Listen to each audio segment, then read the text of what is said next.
ஆனா நம்ம கோல் நோக்கி நம்ம டெய்லி நம்ம ஸ்டெப் எடுத்து வைக்கணும். நம்ம கண்டிப்பா முடியும், நடக்கும்னு சொல்லிட்டு கடவுள் மேல பாரத்த போட்டுட்டு நம்ம அத நோக்கி நடக்கும்போது கண்டிப்பா வெற்றி வரும். எது ஒண்ணுமே டைரக்ட்டா போய் ஃபேஸ் பண்றத விட, இந்த டெஸ்ட் எல்லாம் நீங்க அட்டெண்ட் பண்ணதுக்கு அப்புறமா நீங்க ஒரு கிவ் ட்ரை பண்ணும்போது கண்டிப்பா நம்ம கான்ஃபிடென்ட்டோட அட்டெண்ட் பண்ண முடியும். நான் என்னத்த படிச்சு, நான் என்ன சாதிச்சு, நான் வீட்டோட என்னோட எல்லாமே முடிஞ்சு போச்சு அப்படின்னு நெனப்பாங்க. பட் யூ ஹேவ் த எபிலிட்டின்றத நீங்க உங்களுக்கே நீங்க அத ப்ரூவ் பண்றீங்க.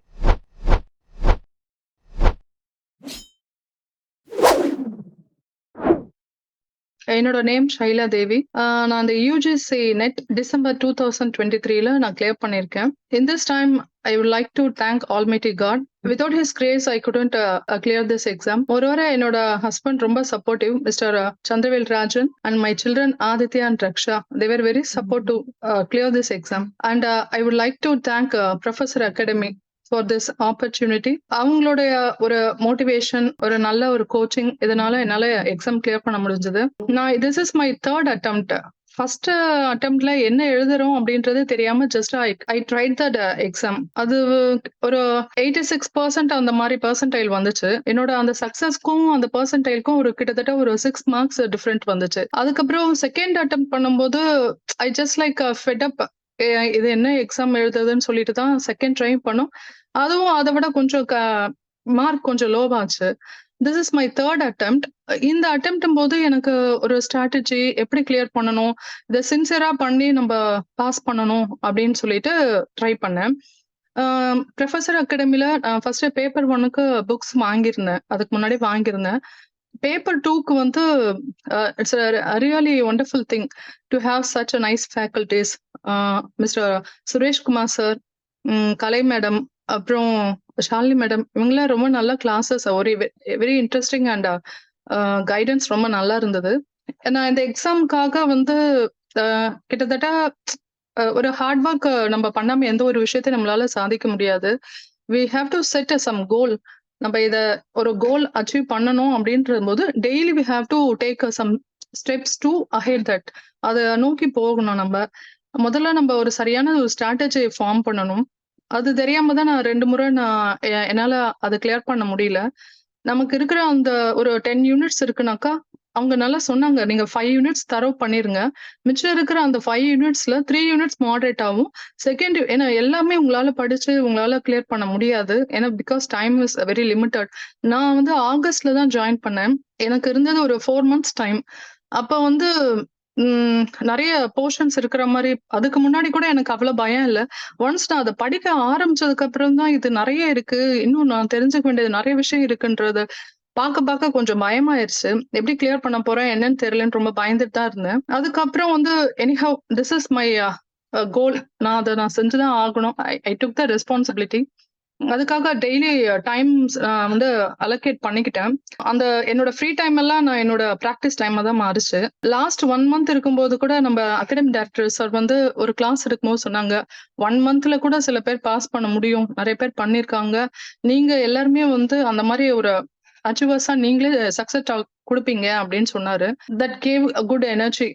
அப்போ வந்து சரின்னு சொல்லிட்டு நான் வந்து ரொம்ப நிறைய டெஸ்ட் பேப்பர்ஸ் எல்லாம் போட்டேன். இந்த நேரத்துல நான் என்ன சொல்லணும்னு நினைக்கிறேன்னா, யூடியூபா வந்து எஜுகேஷன் பர்பஸ்க்கு, not only entertainment purpose, education பர்பஸ்க்கு இந்த ஜென்ரேஷன் யூஸ் பண்ணா பெட்டரா இருக்கும்னு நான் நினைக்கிறேன். ஏன்னா வந்துட்டு நிறைய யூடியூப்ல வீடியோஸ் இருக்கு. நம்ம ப்ரொஃபஸர் அகாடமி இதுவும் இருக்கு. நிறைய இந்த UGC நெட்டோட வீடியோஸ் இருக்கு.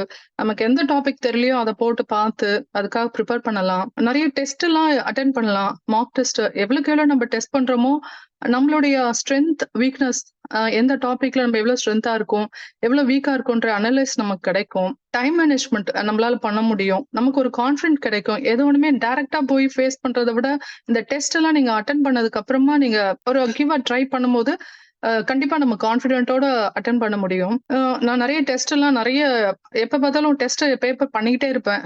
நிறைய பேர் நினைப்பாங்க, டெஸ்ட் பண்ணும்போது எனக்கு மார்க் கம்மியா இருக்கு, அப்படி அதனால நான் கான்ஃபிடென்ட் லூஸ் பண்றேன்ட்டு. ஒரு விஷயம், நம்ம டெஸ்ட் எடுக்கும்போது ஆன்சர் எது சரி எது தப்புன்றது தெரியும். ஃபர்ஸ்ட் தப்பா இருக்கிறது கரெக்ட் பண்ணிக்கலாம். நம்ம எது கரெக்டான ஆன்சர் தெரிஞ்சுக்கிட்டு சோ தட் இன்னும் நம்ம வந்து இம்ப்ரூவ் பண்ணிட்டு போலாம். சோ அதனால நிறைய டெஸ்ட் எழுதலாம். அதுக்கப்புறம் வந்து நான் வந்து டெஸ்ட் மாத்திரம் இல்ல, என்னுடைய ஹேண்ட் ரிட்டன் நோட்ஸ் எல்லாம் வச்சிருந்தேன். கிளாஸ் எடுக்கும்போது நான் ஹேண்ட் ரிட்டன் நோட்ஸ் வச்சிருந்தேன். அதை வந்து ரிவைஸ் பண்ணணும்னு சொல்லிட்டு அன்னன்னைக்கு என்னால பண்ண முடியல. லாஸ்ட் நாள் உட்காந்து பண்ணிப்போம் அப்படின்னு நினைக்கும்போது என்னாச்சு, என்னோட சன் வந்து ஹாஸ்பிட்டல்ல சேர்க்கிற மாரி ஆச்சு. அது வந்து அந்த பீரியட் வந்து டிஃபிகல்ட் பீரியடா இருந்துச்சு. நான் வந்து 1 வீக் அங்கேயே ஹாஸ்பிட்டல்ல இருக்க வேண்டியதாச்சு. அந்த சமயம் வந்து எனக்கும் எக்ஸாமோட டைம் வந்து கிட்டத்தட்ட 10 டேஸ் கேப் தான் இருந்துச்சு. நான் நினைச்சேன் இந்த முறை எக்ஸாம் எழுத முடியாது. நான் ஒன்னும் சரியா ப்ரிப்பேர் பண்ணல அப்படின்னு எனக்கு ரொம்ப கஷ்டமாவும் இருந்துச்சு. அதுக்கப்புறம் எங்க வீட்ல வந்து இல்ல நீ ட்ரை பண்ணு பரவால்ல அப்படின்னு சொல்லிட்டு என்கரேஜ் பண்ணாங்க. அதுக்கப்புறம் எங்க வீட்ல எங்க சன்னும் சொன்னாப்ல, நீங்க பண்ணுங்கம்மா, எதுக்கு நீங்க விட்டுறீங்க? அப்படின்னு சொல்லிட்டு என்கரேஜ் பண்ணாங்க. அப்ப அதுக்காக நான் வந்து ப்ரிப்பேர் பண்ணும்போது கிட்டத்தட்ட ஒரு 4 டேஸ் தான் எனக்கு டைம் இருந்துச்சு வீட்டுக்கு வந்து. ஆனா வந்து அந்த டைம் நான் ரொம்ப யுட்டிலைஸ் பண்ணேன். காலையிலருந்து சாயந்தரம் வரைக்கும் இதுக்காகவே நான் வந்து ஒரு டெடிகேஷனா உட்கார்ந்தேன். ஆ உட்காந்து என்னோட நோட்ஸ் எல்லாம் ரிவைஸ் பண்ணேன். அது ஒரு ஒரு ஒரு ரொம்ப ஸ்ட்ரெஸ்ஸான பீரியடா இருந்துச்சு. எல்லாருக்குமே லைஃப்ல நெறைய கரெக்ட்டா நம்ம வந்து சாதிக்கணும்னு நினைக்கும்போது நெறைய டிஃபிகல்டீஸ் கண்டிப்பா வரதான் செய்யும். ஆனா நம்ம கோல் நோக்கி நம்ம டெய்லி நம்ம ஸ்டெப் எடுத்து வைக்கணும். நம்ம கண்டிப்பா முடியும், நடக்கும்னு சொல்லிட்டு கடவுள் மேல பாரத்த போட்டுட்டு, நம்ம அத நோக்கி நடக்கும்போது கண்டிப்பா வெற்றி வரும். இந்த நேரத்துல பீயிங் அ ஹவுஸ் ஒய்ஃப் நான் வந்து என்னோட 40 இயர்ஸ் வரைக்கும் ஹவுஸ் ஹோல்டு இது மட்டும் தான் நான் பார்த்துட்டு இருந்தேன். எனக்கு வந்து லைஃப்ல வந்து ஏதாவது அச்சீவ் பண்ணணும். இப்படியே நாள்லாம் ஓடிட்டு இருக்கு. நம்ம படிச்சோம், பிஜி முடிச்சோம். ஆனா ஒண்ணுமே அதோட அவ்வளவுதானா? நம்மளோட எபிலிட்டீஸ்லாம் வந்து இப்படியே முடிஞ்சிருமா? அப்படின்னு நான் நினைச்சுட்டு இருக்கும்போது தான் கோவிட் பீரியட்ல என்னோட பிஎட் முடிச்சுட்டு, அதுக்கப்புறம் என்னோட எம்.எட் முடிச்சேன். காட்ஸ் கிரேஸ் என்னோட ஃபர்ஸ்ட் அட்டெம்ப்ட்ல பிஜி-டிஆர்பில கிளியர் பண்ணி எனக்கு கவர்ன்மெண்ட் பிஜி டீச்சர் ஜாப் கிடைச்சது. பட் அன்அவாய்டபிள் சிச்சுவேஷன்ஸ் என் ஃபேமிலிய விட்டுட்டு என்னால லாங் டிஸ்டன்ஸ்ல அங்க போய் என்னால சர்வ் பண்ண முடியாதுன்றதுனால நான் அத குவிட் பண்ணிட்டேன். பட் எனக்கு இன்னொரு ஆப்பர்ச்சுனிட்டியா இந்த யுஜிசி நெட்ல சரி இத நம்ம ட்ரை பண்ணுவோம் அப்படின்னு சொல்லிட்டு ட்ரை பண்ணேன். இந்த நேரத்துல நான் ஹவுஸ் ஒய்ஃப்ஸ்க்கு those who are interested in studies or passion to work அவங்களுக்கு வந்து இந்த education department is a boom. நல்ல ஒரு பூம். அவங்க அத யூஸ் பண்ணிக்கலாம். அவங்களோட ஃப்ரீ டைம்ல ப்ரொடக்டிவா யூஸ் பண்ணிக்கலாம். அது படிக்கிறதுல கான்சன்ட்ரேட் பண்ணலாம். அவங்களோட எபிலிட்டீஸ கொண்டு வரலாம்னு நான் நினைக்கிறேன். மோரோவர் யங்ஸ்டர்ஸ் வந்து அவங்களுக்கு ஃபுல் ஆஃப் எனர்ஜி, டைம் எல்லாமே இருக்கு. கண்டிப்பா இத வந்து யூஸ் பண்ணிக்கணும். அவங்க ஒரு 6 மந்த்ஸ் ப்ரிப்பரேஷன், டெடிகேஷனோட ஒரு உண்மையான சின்சியர் ப்ரிப்பரேஷன் பண்ணாக்கா, அவங்க லைஃப் டைம் செட்டில்மெண்ட் இது.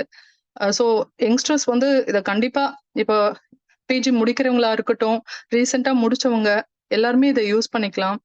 மோரோவர் டீச்சிங்ல இருக்கிறவங்க அவங்களுக்கு தொடர்ந்து இது பிராக்டிஸா தான் இருக்கும். இன்னும் கொஞ்சம் அஹெட்டா அவங்க கொஞ்சம் முயற்சி பண்ணா கண்டிப்பா அவங்களுக்கும் இத சாதிக்க முடியும்.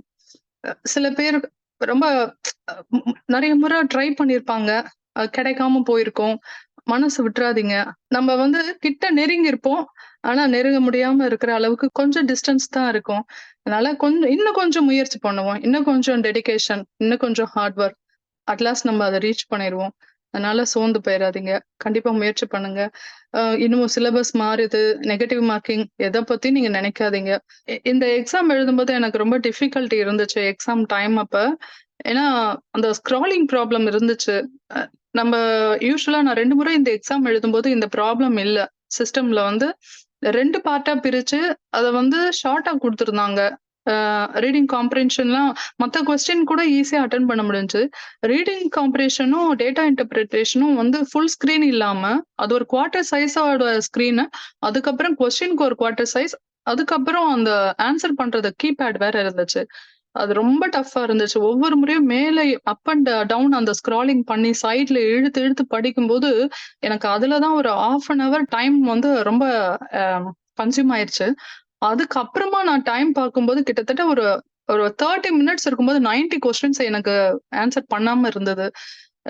கிட்டத்தட்ட அது ஒரு ஒரு ஹெக்டிக்கான பீரியடா இருந்துச்சு. வேக வேகமாவும் பண்ணணும்.